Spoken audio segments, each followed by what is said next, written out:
আসসালামু আলাইকুম ওরহমতুল্লাহি ওয়া আহলান ওয়া সাহলান বিকুম জামিআন। প্রিয় শিক্ষার্থী বন্ধুরা, সবাইকে লিসানুল কোরআন অ্যারাবিক লার্নিং সেন্টারের পক্ষ থেকে জানাই আন্তরিক শুভেচ্ছা ও অভিনন্দন। প্রিয় শিক্ষার্থী বন্ধুরা, আজকে থেকে আমাদের শুরু হলো আরবি শেখার একটি নতুন অধ্যায়। আমরা যারা আরবি শিখতে আগ্রহী, আরবিতে কথা বলতে চাই, আল্লাহ পাক রব্বুল আলামিনের কোরআনের ভাষা বুঝতে চাই, তারা কিছু সময় ব্যয় করার মাধ্যমেই এই আরবি ভাষাকে আয়ত্ত করতে সক্ষম হবেন ইনশাআল্লাহ। আরবি একটি মজার এবং সহজ ভাষা এবং বিস্তারিত ভাষা। তো আমরা যদি প্রত্যেক দিন কিছু সময় বের করে আমাদের এই আরবি ভাষার পেছনে আমরা যদি একটু মেহনত করি, ইনশাআল্লাহ এই ভাষাকে আয়ত্ত করা অনেক সহজ ইনশাআল্লাহ। আমাদের এই চ্যানেলে সারা বিশ্বে প্রসিদ্ধ কিতাব মদিনা অ্যারাবিক বুক 1, যেটা সারা বিশ্বে প্রসিদ্ধ রয়েছে, যেটার বিভিন্ন ক্লাস ইউটিউব, বিভিন্ন সোশ্যাল মিডিয়ায় পাওয়া যায়, বিভিন্ন ভাষায় যেটার ক্লাস উস্তাদগণ নিয়ে থাকেন।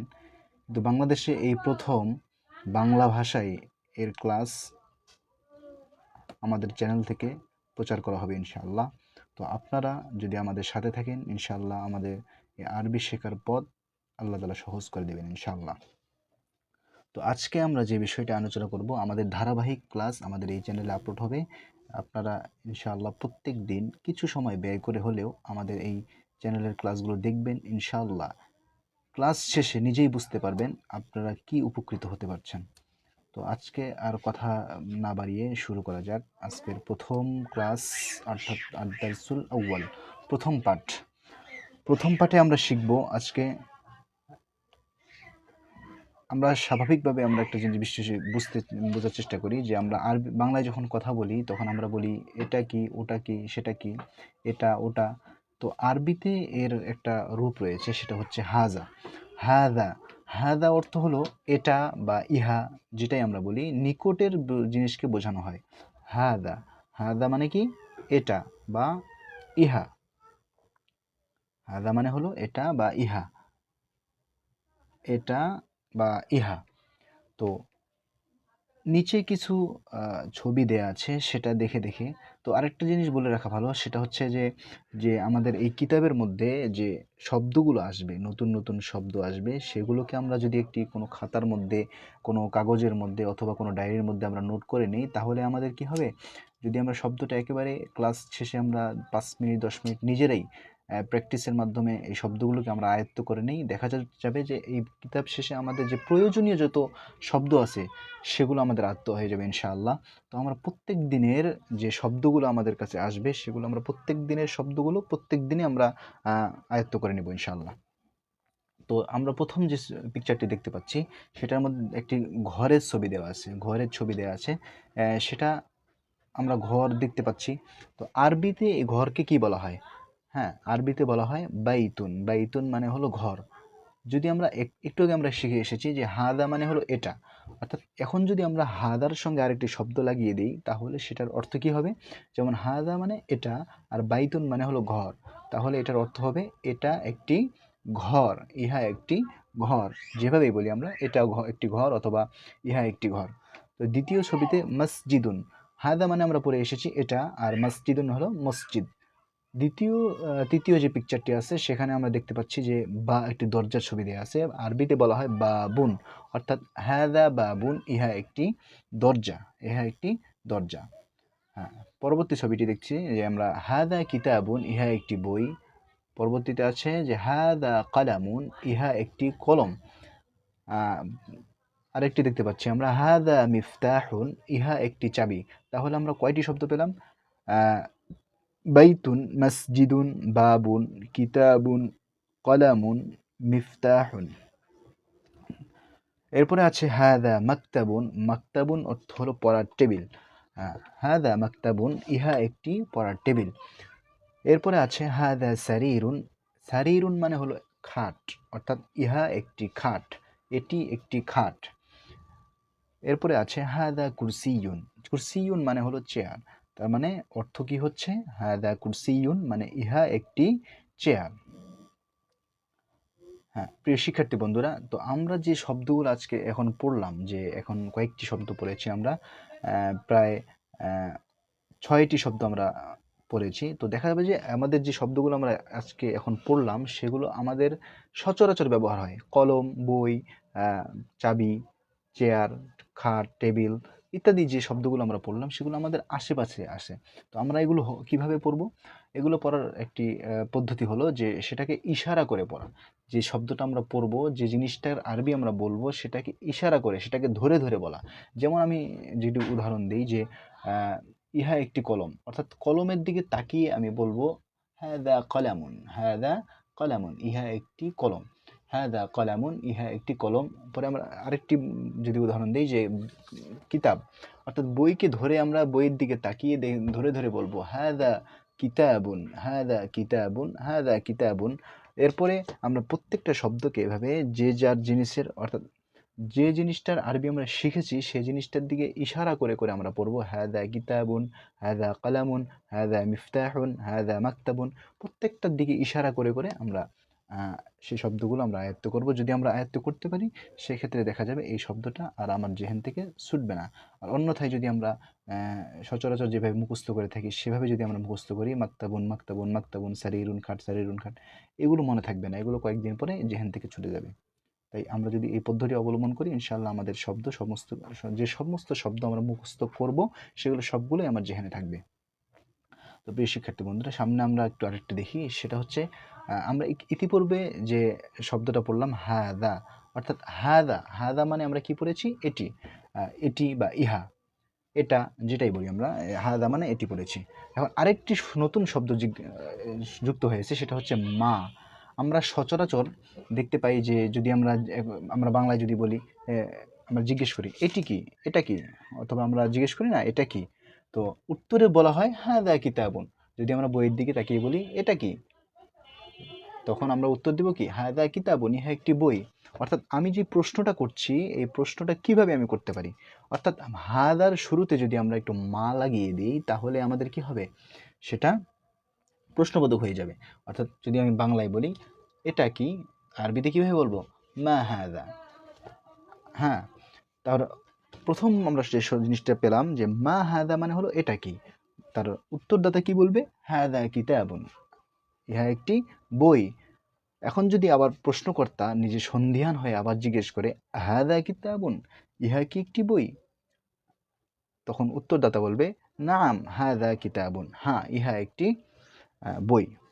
তো আমরা এই যে এখানে কিছু উদাহরণ দিয়ে মুসান্নিফ কিছু উদাহরণ দিয়েছেন, সেগুলো যদি আমরা একটু লক্ষ্য করি, দেখুন মা হাদা মানে কি, ইহা কি, অর্থাৎ এটা কি। দ্বিতীয় যে লাইনটা আছে সেটার মধ্যে আছে হাদা বাইতুন, অর্থাৎ ইহা একটি কি, ঘর। এখন প্রশ্নকর্তা আবার জিজ্ঞেস করছে যে হাদা বাইতুন, ইহা কি একটি ঘর, মানে সন্দেহ নিয়ে বলছেন যে ইহা কি একটি ঘর। তখন উত্তরদাতা বলছেন যে নাম হাদা বাইতুন, হ্যাঁ ইহা একটি ঘর। প্রিয় শিক্ষার্থী বন্ধুরা, তো আমরা এই যে 4টা লাইন আছে সেটা আমরা একবারে পানির মতো মুখস্থ করে নেব। আমরা পূর্বে যে শব্দগুলো মুখস্থ করেছি, যে সমস্ত শব্দ পড়েছি প্রত্যেকটা শব্দকে এখানে আমরা এই বাইতুনের জায়গায় বসিয়ে বসিয়ে আমরা পড়বো। যেমন আমি যদি একটু উদাহরণ দিয়ে দেখে বলি যে মা হাদা, ইহা কি, হাদা কলামুন দিয়ে বলতে পারি আমরা যে হাদা কলামুন, ইহা একটি কলম। এখন আমরা যদি বলি, আমার প্রশ্নকর্তা আবার জিজ্ঞেস করেন হাদা কলামুন, তখন আমরা উত্তর দেবো কি নাম হাদা কলামুন। এরপরে নিচে মুসান্নিফ আরও কিছু উদাহরণ দিয়েছেন, যে আমরা যদি একটু লক্ষ্য করি যে মা হাদা, যে আমরা ছবি থেকে দেখতে পাচ্ছি একটি জামা, এই জামাটাকে আরবিতে কি বলা হয়? এটা একটা নতুন শব্দ, আমাদের পূর্বে আমরা পড়িনি। তো দেখা যাচ্ছে যে হাদা, এখানে প্রশ্নকর্তা বলছেন যে মা হাদা, এটা কি, তখন উত্তরদাতা বলবেন কি হাদা কমিসুন, হাদা কমিসুন, ইহা একটি জামা। এরপরে আমরা যদি লক্ষ্য করি, এই যে আমরা যে পড়লাম হাদা সারিরুন, ইহা কি একটি চেয়ার, তখন আমরা যে না হয় সারিরুন, এটা কি একটি চেয়ার, অর্থাৎ এই ছবিটির দিকে আমরা একটু লক্ষ্য করি, এই ছবি কি সারির, অর্থাৎ সারির মানে কি খাট, এটা কি খাট না, তাহলে আমরা কি বলবো লা হাদা কুরসিয়ুন, না এটা হলো একটি চেয়ার। তো এরপরে যেটা আছে যে আহাদা মিফতাহুন, মিফতাহুন মানে আমরা কি পড়েছিলাম, মিফতাহুন মানে হলো আমরা চাবি পড়েছিলাম, মিফতাহুন মানে কি চাবি। তো এখানে যে ছবিটা দেখা যাচ্ছে এটা কি একটা চাবির ছবি, নিশ্চয়ই না, তাহলে আমরা কি বলবো লা হাদা কালামুন, এটা একটি কি কলম। তো এরপরে যেটা আছে সেটা হচ্ছে মা হাদা, প্রশ্নকর্তা প্রশ্ন করছেন এটা কি, ইহা কি, তখন উত্তরদাতা বলবে কি হাদা নাজমুন, নাজমুন মানে হলো তারা, ঠিক আছে, তো নাজমুন হলো তারা। তো এখানে আমরা অনেকগুলো নতুন নতুন শব্দ পেয়ে গেলাম। তো এখন যদি আমরা এই যে শব্দগুলো পড়েছি প্রত্যেকটা শব্দকে আমরা এভাবে ইশারা করে করে আমরা এই 4টা শব্দ দিয়ে আমরা বানাবো, 4টা বাক্য দিয়ে আমরা নিজেরাই অনুশীলন করব ইনশাআল্লাহ। যদি আমরা অনুশীলন করতে পারি, একটা জিনিস মনে রাখবেন, যেটা আমরা আরবিতে যত বেশি তামরিন, যত বেশি অনুশীলন করব, তত সেটা আমার জেহেনের মধ্যে বসবে, তত আমি আরবি ভাষা দ্রুত আরবিতে কথা বলতে এবং আরবিতে কথোপকথন করতে, আরবিতে লিখতে সব কিছুই আমার জন্য সহজ হয়ে যাবে যদি আমরা বেশি বেশি অনুশীলন করি। তো আমরা প্রত্যেকটা শব্দকে, আরেকটা জিনিস খেয়াল রাখবেন, যে জিনিসটা আপনি আরবি শিখবেন, অর্থাৎ যেমন আজকে আমরা শিখলাম যে কলম, কলমের আরবি যে আমরা কলাম, যেহেতু আমরা আরবিতে বলে থাকি কলাম, বাংলায়ও আমরা কলম বলে থাকি, তাই আজকে আমরা যেটা শিখলাম যে আরবিতে আমরা শিখেছি কিতাব, আর বাংলায় আমরা জানি কি বই। অর্থাৎ আজকে থেকে আমি নিয়ত করব যে আমি আর এই বইকে বই বলবো না, বরং কি বলবো কিতাব বলবো। আমি খাটকে আর খাট বলবো না, খাটকে বলবো শরীর। আজকে থেকে আমি আর আহ, জামাকে জামা বলবো না, জামাকে বলবো কি কামিজ। আমি চেয়ারকে আর চেয়ার বলবো না, চেয়ারকে বলবো কুরসি। ঠিক আছে প্রিয় শিক্ষার্থী বন্ধুরা, তো আমরা নতুন নতুন অনেকগুলো শব্দ শিখে ফেলেছি। তার মধ্যে থেকে একটু যদি আমি আপনারা নোট করেন, তাহলে আমি যদি একটু স্পষ্ট করে দিতে চাই, সেটা হচ্ছে যে আমরা প্রথম শিখলাম হলো হাজা, প্রথমে শিখি কি হাজা, হাজা অর্থ হলো এটা, এটা একটু নোট করে নিন। হাজা মানে ইহা, এটা কোরআনের মধ্যে দেখেন, একটা জিনিস খেয়াল করেন যে আপনি যদি একটা শব্দ শেখেন তাহলে কোরআনের 224টি শব্দ আপনার আয়ত্তস্থ হয়ে গেল, অর্থ জানা হয়ে গেল। অর্থাৎ হাজা কোরআনের মধ্যে 225 বার এসেছে। তো আপনি যদি একবার শিখে নেন, বাকি যতবারই আসুক তাহলে আর আপনার শিখতে হচ্ছে না। তো এই হাজা মানে যে এটা, এটা আপনার জানা হয়ে গেল। এখন কোরআনে যতবার হাজা আসবে সবগুলোর অর্থ কি হবে, হাজাই হবে।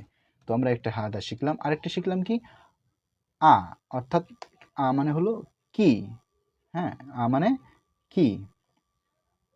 আরেকটা হলো মা, মা মানেও কি, মা মানেও কি, মা মানে হলো কি কি।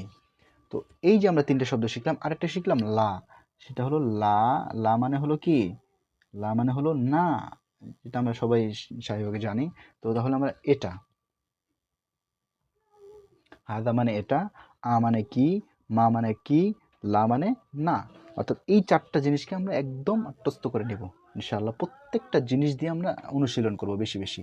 যদি আমরা অনুশীলন করতে পারি তাহলে আমাদের জন্য সহজ হয়ে যাবে ইনশাআল্লাহ। তো পরবর্তীতে আমাদের কিছু মুসান্নিফ কিছু অনুশীলন দিয়েছেন, সেগুলো আমরা দেখে দেখে একটু আমরা অনুশীলন করি। সেটা হচ্ছে মা হাদা, হ্যাঁ, তো আমরা নিজেরাই বলবো এটা একটা কিসের ছবি, একটা হলো চাবির ছবি। যদি আমাদের পূর্বের শব্দগুলো মুখস্থ থাকে তাহলে আমাদের জন্য সহজ হবে। তখন আমরা বলবো কি হাদা মিফতাহুন, ইহা একটি চাবি। মা হাদা দ্বিতীয়তে, তাহলে আমরা কিসের ছবি দেখতে পাচ্ছি, একটা বইয়ের ছবি দেখতে পাচ্ছি। তো বইয়ের আরবি কি কিতাবুন, তাহলে অর্থ কি হবে হাদা কিতাবুন। এরপরে যেটি দেখতে পাচ্ছি যে মা হাদা, এখানে একটি ছবি দেখতে পাচ্ছি, সেটা হলো কলমের ছবি। তাহলে আমরা ইতিপূর্বে যে শব্দটা মুখস্থ করেছি সেটার নাম কি কলাম। এরপরে যেটা আছে মা হাদা, এটা কি, এটা আমরা একটা দরজার ছবি দেখতে পাচ্ছি, তাহলে আমরা এটাকে কি বলবো হাদা বাবুন, ইহা একটি দরজা। এরপরে মা হাদা, এখানে একটা আমরা ঘরের ছবি দেখতে পাচ্ছি, তাহলে এখানে কি হবে হাদা বাইতুন। এরপরে আমরা দেখতে পাচ্ছি সেটা হলো মা হাদা, প্রশ্ন করছেন, সেখানে উত্তরে কি হবে হাদা, এটা চেয়ারের ছবি দেখতে পাচ্ছি, তাহলে চেয়ারের আরবি কি হবে কুরসিয়ুন, তাও কুরসিয়ুন, তাহলে ইহা একটি চেয়ার। তো প্রিয় শিক্ষার্থী বন্ধুরা, আরও কিছু তামরিন দেওয়া আছে এখানে, আমরা যদি একটু লক্ষ্য করি সেটা হচ্ছে আহাদা, এই যে হামজা দিয়ে, অর্থাৎ ইহা কি একটি ঘর, আহাদা বাইতুন, ইহা কি একটি ঘর। যদি আমি একটু লিখে দিই ইহা কি একটি ঘর, ইহা কি একটি ঘর, হ্যাঁ, আমরা কি একটি ঘর দেখতে পাচ্ছি এখানে? কখনোই না। এখানে আমরা একটা মসজিদ দেখতে পাচ্ছি। তাহলে এখানে কি হবে? লা। তখন আমরা বলব লা হাদা মসজিদুন। এরপরে দ্বিতীয় যেটা বলছে আহাদা মিফতাহুন। মিফতাহুন মানে কি? মিফতাহুন মানে হলো চাবি। তো এখানে কি আমরা চাবির ছবি দেখতে পাচ্ছি? না, আমরা দেখতে পাচ্ছি একটি কলম। তাহলে কি হবে? লা হাদা কালামুন। তাহলে আমরা আরেকটি দেখি যে আহাদা কামিসুন।